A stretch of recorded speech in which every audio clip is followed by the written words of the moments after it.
South Africa's ruling African National Congress has elected Cyril Ramaphosa as its new president, making the nation's deputy president likely to become the country's next head of state.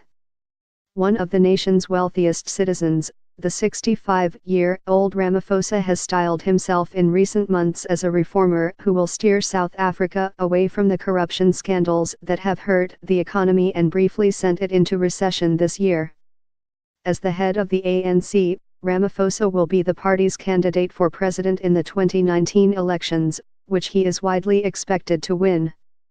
Clearly, Ramaphosa has been the darling of the business community, said Daniel Silka, an independent political analyst. As the party's new leader, Ramaphosa will be seen as attempting to revive prudent policy making in South Africa and stabilize the creaky ship of South African economy. That is no small task. South Africa's economy dipped into recession this year, rebounding to 2.5% growth in the second quarter.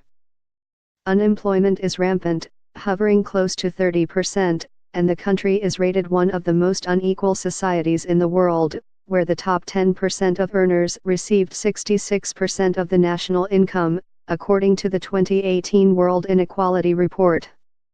Ramaphosa also inherits a party that has been riven by corruption scandals, deeply damaging the organization's reputation among South African voters and creating stark rifts within the party.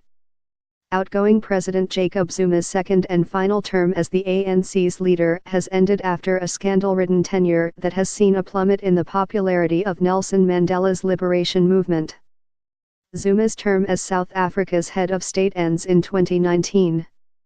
It is not clear if Ramaphosa as the ANC's new leader will call on Zuma to resign as the country's president, which the party has the authority to do. The ANC, which marked its 105th anniversary this year, fought to end apartheid and has dominated the political landscape since then.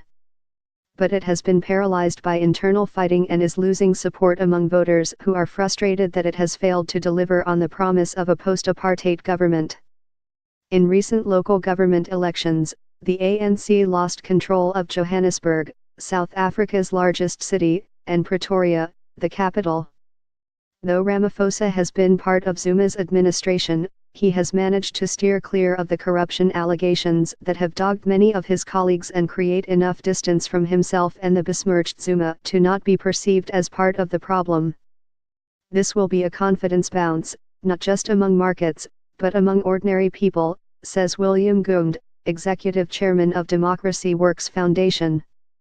Ramaphosa is a veteran of the struggle to end South Africa's former apartheid system of white minority rule, and he was a key negotiator who helped the country transition to democracy. He turned his connections as a former union leader into business ventures that at times have proven controversial.